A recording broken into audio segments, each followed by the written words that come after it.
Ready?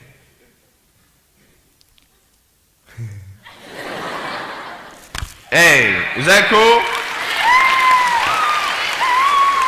Awesome. I want to talk about like when I started, going to school and stuff, a lot of people put me down, you know what I mean? Like people tease each other. I mean, people come up and say, hey, you're fat, you're fat, you're fat, you're fat, you're fat, you're fat, you're fat, you like, lose some weight, and you go home and you look at yourself in the mirror and go, I'm fat, right? And so many people tease each other. Oh, you're too short, you're too tall, you look whatever. Different hair and all that. It doesn't matter. See, the thing is, when you're in school, when you're growing up in life, it actually sort of matters to people how you look. And then it matters to you because it matters to others. Why? Why does it matter how you look? Because if they don't like you, then who will? If they don't accept you, then who will? And the fear that we have is that we're going to be alone, that we're not good enough. And we have to change ourselves. And so many people put me down and say, Nick, you look too weird and no one's really your friend and you can't do this and you can't do that. And I couldn't change anything. It's not like just fixing my hair one day and everything's fine. It's not like, just whatever. I couldn't change my circumstance. I couldn't just one day wake up and say, hey, give me arms and legs. I need arms and legs.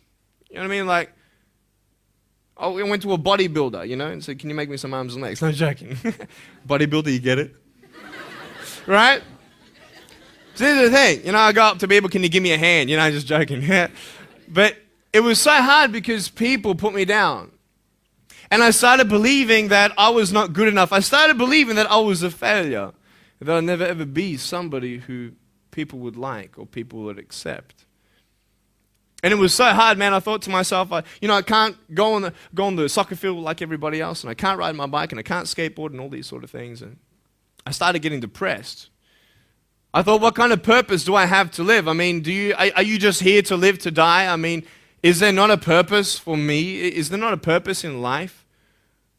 And I had questions and no answers. And I asked my mum and dad, why did this happen? I asked doctors, why did this happen? And they don't know.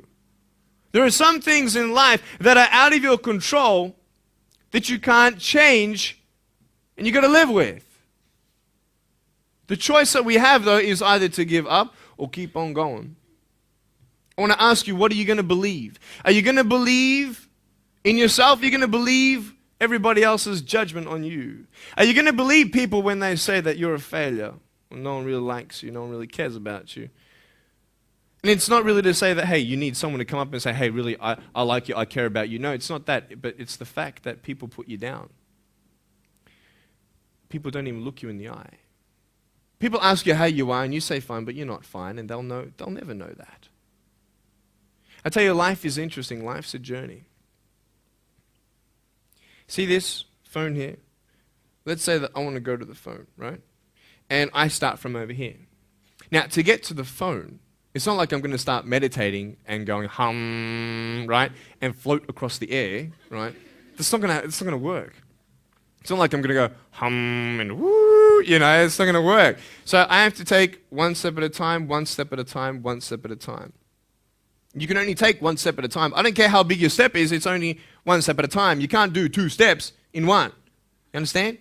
So it's like one step at a time. And you take steps in this direction, you take steps in that direction. You sort of get lost along the way, and sometimes you fall down. Now, to illustrate my point, I'm going to jump off the table, do a back twist, and land on the floor. Okay?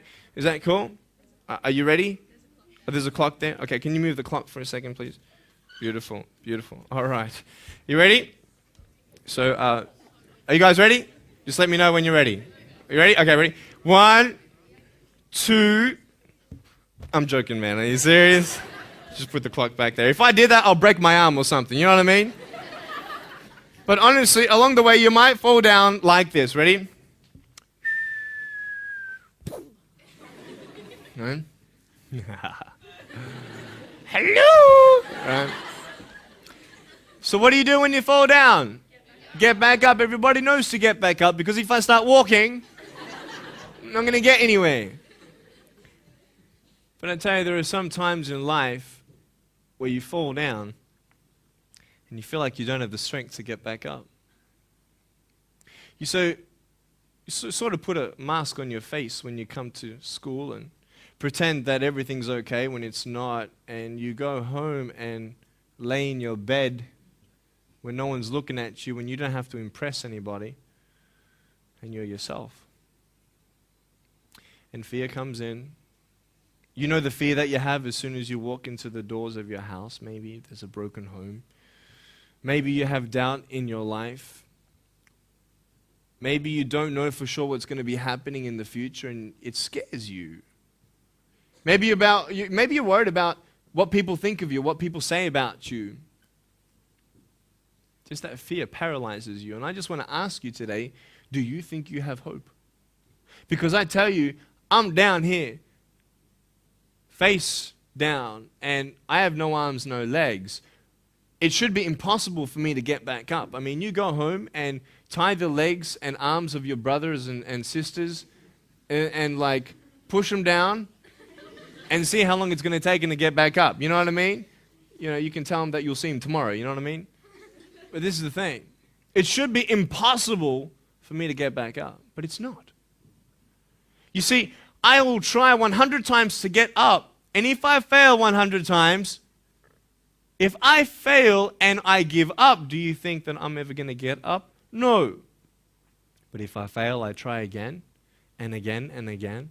For as long as I try, there's always that chance of getting up. Does that make sense? And it's not the end until you've given up. And just the fact that you're here should persuade you that you have another chance to get back up. There's still hope. I'm not here today to tell you that I understand your pain. I don't know how it feels to be abused. I don't know how it feels to feel, quote, fat and you've got an eating disorder. I don't know how it feels to have a broken home. I don't know how it feels. But I know how it feels to have a broken heart. And I know how it feels to be alone. And I want you to know that I found my strength in Jesus Christ, and you're going to find your strength in whatever you find it in. But I just want you to know that it's not the end. It matters how you're going to finish. Are you going to finish strong?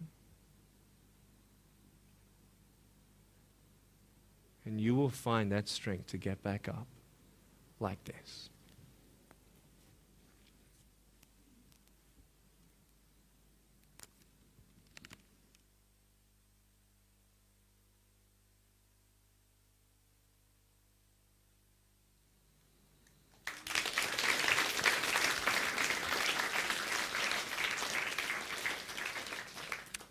How did I get from depressed to who I am today? Because I tell you, I was depressed.